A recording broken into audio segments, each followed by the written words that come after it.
C Joseph Vijay எனும் நான்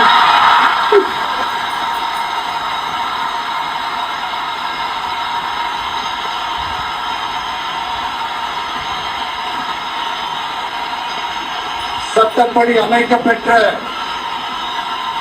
இந்திய அரசியல் அமைப்பின்பால் உண்மையான நம்பிக்கையும் மாறா பற்றும் கொண்டிருப்பேன் என்றும் இந்திய நாட்டின் ஒப்பில்லாத முழு முதல் ஆட்சியையும் ஒருமையையும் நிலை நிறுத்துவேன் என்றும் தமிழ்நாட்டு அரசின் முதலமைச்சராக உண்மையாகவும் உளச்சான்றின் வழியும் என் கடமைகளை நிறைவேற்றுவேன் என்றும்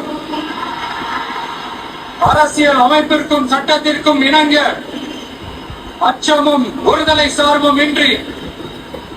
விருப்பு வெறுப்பை விலக்கி பலதரப்பட்ட மக்கள் அனைவருக்கும்